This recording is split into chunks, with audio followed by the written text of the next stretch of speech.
definitely was an agreement. And this agreement was paradoxically for some people between Donald Trump and Vladimir Putin. The main stakes of this agreement was that Russia gives up Syria and receives instead in exchange Ukraine. This is a part of a contemporary hybrid warfare. So this regime fall is absolutely controlled, and I was not surprised at all. So this is victory first and foremost of Donald Trump, because his goal is to finish and to end all wars in the Middle East by ousting the Assad regime. So the next step of Donald Trump will be to deal with Iran. In my opinion, there are four main fronts which actually can provoke a war, a regional war. One, Turkey against Israel. Second, Turkey against Russia. Third, Turkey against Bulgaria. And fourth, Turkey against US forces which are in the Middle East. As long as Erdogan is in power, you will be in danger, Bulgaria. Once a NATO member will attack another NATO member, Bulgaria, it will be an internal crisis within NATO. Nobody will come to defend Bulgaria. So you have a big problem.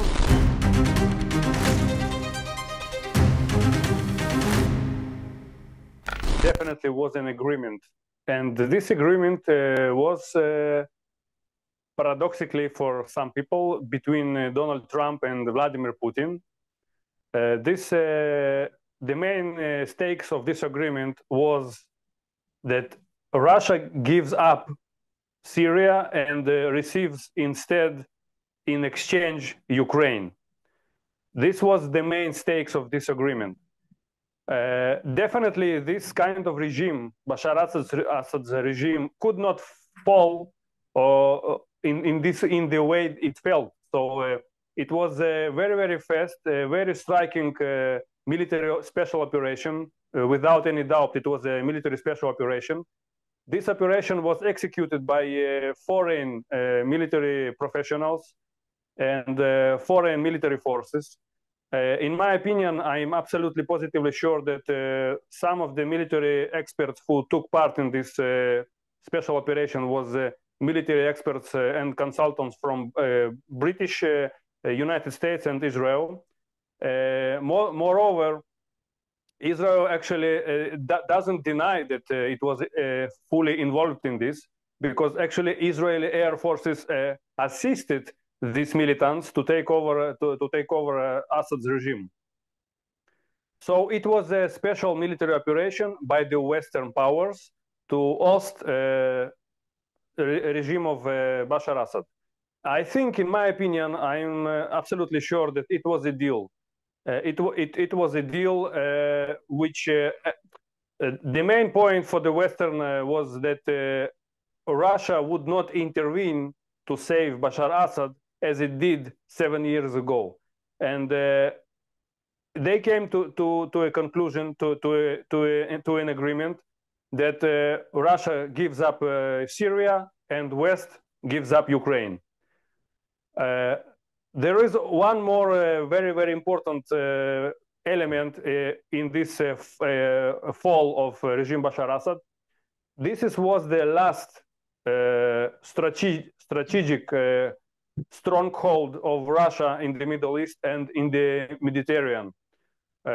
Probably Russia will lose its military bases, naval military bases in Syria. And this will be, from one point of view, a major step down for Russia for decades. However, from the other point of view, because Russia is a member of a BRICS bloc, global bloc, now it's political economic bloc. It's not yet a military bloc, but I think in future we will see also BRICS becoming a military bloc. And BRICS already have a strong hold in Middle East, because Saudi Arabia, Arab Emirates, Egypt, Iran, they are members of BRICS. So basically, Russia did not need these facilities in Syria, so it gave up on them. So in my opinion, yes, definitely it was an agreement. Let me try to explain this. What so-called opposition of Bashar Assad, it is an element of hybrid warfare. It was absolutely controlled opposition, and this is the part of managed chaos. This is a theory about controlled or managed chaos, supervised chaos, and this is what we witnessed one of the elements in action. It was absolutely controlled opposition, and the same happened when they ousted the regime of Muammar Gaddafi in Libya, the oust of during the Arab Spring, the Egyptian president Mubarak, and the oust of Saddam Hussein. Saddam Hussein was ousted by the full power United States military. But what came after that, from the beginning of 2011, the Arab Spring, this was the managed opposition and was controlled chaos. This is a part of a contemporary hybrid warfare. So this regime fall is absolutely controlled, and I was not surprised at all.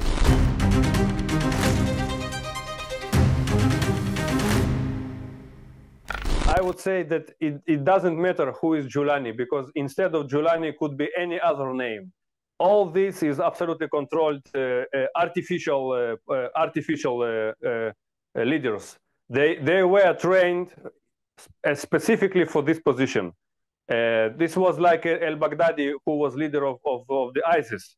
So it doesn't matter who this person is or who he was, because it can be exchanged multiple times, because it doesn't matter his personality. What matters is that the regime was removed as a result of a really successful military operation.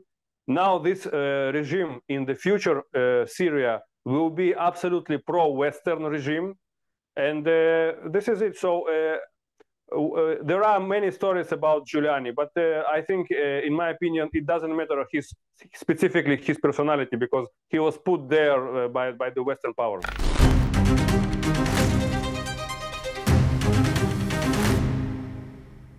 First, we're already witnessing the future of Syria. The future of Syria is that there is no more Syria in this form, which we witnessed before for decades. One reason for this is some territories were already taken by other powers from Syria. Israel took the Golan Heights, and Turkey now taking the territories of Syria, in the north of Syria. So there will be no more Syria. There will be something else. Probably it will continue to be called Syria, but the territory will be different. The borders will be absolutely different, and the regime will be absolutely different. So at this point of time, Syria now is a failing state. There is an anarchy. I think in the near future, maybe weeks, maybe months, there will be some kind of government, but it will be an artificial government which was put there by the Western powers.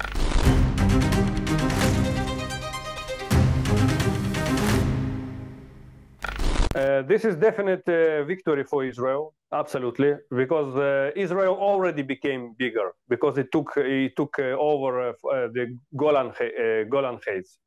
If this present government, which is a radically rightist government, will continue to rule Israel, I think definitely Israel will become bigger, because the plan is, and the agenda is to include the Gaza Strip inside the Israeli territory, to annex the Western Bank with the Palestinians who reside there, also to make it Israeli territory.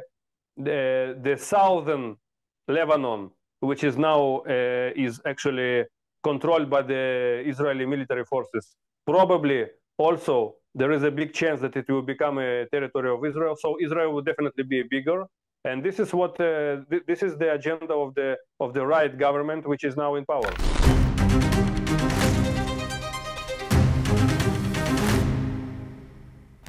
First and foremost, this is victory of Donald Trump for two reasons. One, Donald Trump is supporting Israel and hosting the regime of Bashar Assad is actually victory of Israel, but it's much bigger, in a much bigger scale. It's a victory of Donald Trump. Second, Donald Trump will give up on Ukraine, and the deal was that Russia gives up on Syria. This was the deal which was closed between Putin and Donald Trump, not between Putin and Biden. So this is victory first and foremost of Donald Trump, because his goal is to finish and to end all wars in the Middle East. By hosting the Assad regime, actually there is one enemy less for Israel. So the next step of Donald Trump will be to deal with Iran. Iran is the last enemy of Israel, and by dealing with Iran, actually the conflict in the whole Middle East between the Western power, which is Israel, and the Muslim other powers will come to an end, at least for decades. For Benjamin Netanyahu, it's a small local victory also.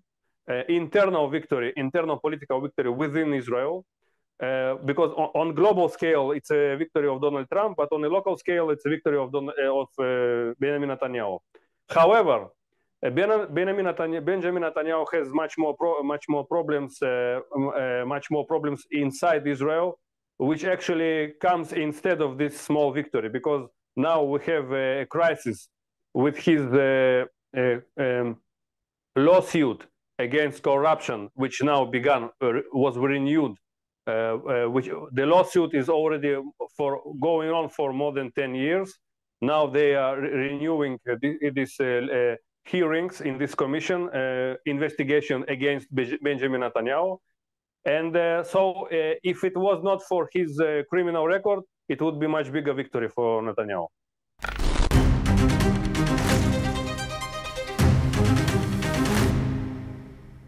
Turkey has huge ambitions, and the main limitations which is standing in front of Erdogan and Turkey is Russia and United States, because he cannot execute all his ambitions.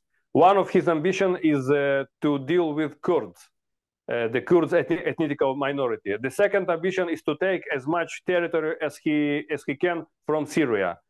And these ambitions are, I think, in my opinion,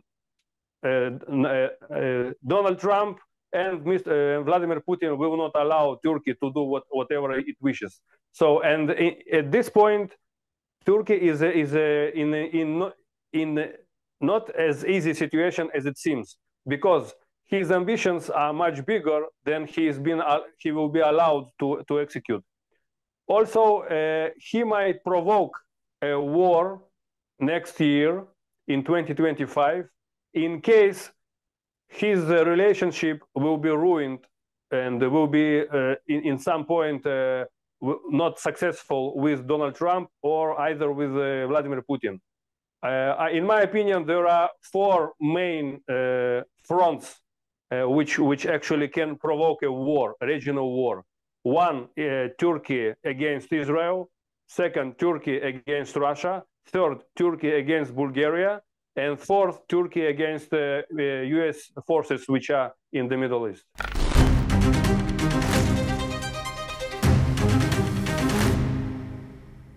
One of the biggest ambitions of Turkey now today is to rebuild Ottoman Empire, because Erdogan thinks of himself as a sultan, as a future sultan of Turkish Empire. He is, as long as Erdogan is in power, you will be in danger, Bulgaria. Once the regime changes and Erdogan will no longer be president of Turkey, things will come down. But meanwhile, he is in power, and you have a problem.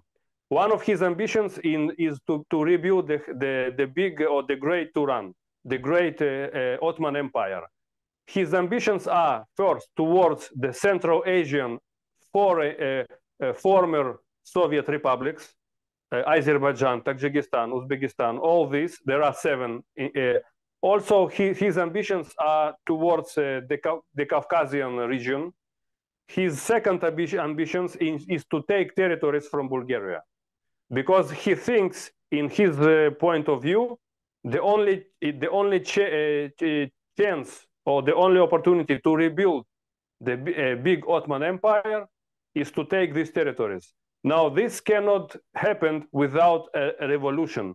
So he is now heading towards to become or to make Turkey a revolutionary state, just like Iran. The main ideology of Iran since 1978, the Iranian Islamic Revolution, is to export revolution outside the borders of Iran and to take over the whole Middle East. The same is going to happen next year, because these ambitions eventually will bring Turkey to a revolutionary state of affairs. He will try to take over Central Asia, Caucasus, and part of territory of Bulgaria. It will happen in two ways. One, because Turkey is a member of NATO, it can allow itself to continue with his ambitions to take over Bulgarian territory, because he knows that nobody will come to defend Bulgaria, because they are also NATO members. The second development, with a high possibility, Turkey goes out of NATO and becomes an ally, which it already is, ally of BRICS. So it cannot be simultaneously an ally and a member of BRICS and to continue being a member of NATO. So once Turkey gets out of NATO, it will be the beginning of the end of NATO. And so it also can attack Bulgaria still being a NATO member and without being a NATO member. Both cases are actually favorable for Turkey, and not very positive development for Bulgaria. Because I will repeat, once a NATO member will attack another NATO member, Bulgaria, it will be an internal crisis within NATO. Nobody will come to defend Bulgaria. Or otherwise, once a non-NATO member will attack a NATO member, NATO also would not want to come to defend Bulgaria and to pay price of a major European war against Turkey and against all the BRICS members, Russia, China, India, Azerbaijan, which is already a member, and Turkey. So you have a big problem, and I will repeat, as long as Erdogan stays in power, your situation between Turkey and Bulgaria, it will be on a crisis level. It could be a hard power or it could be a soft power, but the tension will continue as long as Erdogan in power.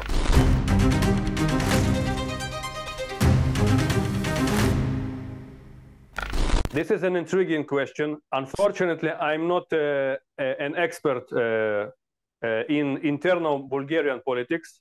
What I can say is definitely you have a Turkish lobby in your government. Absolutely. Also in the high political elite in Bulgaria.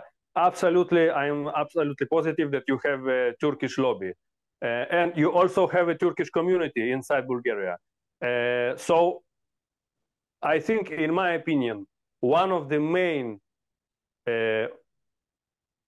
risks or one of the main issues for Bulgarian national security today, after the fall of regime of Bashar Assad, is Turkey. It's not Russia, it's Turkey.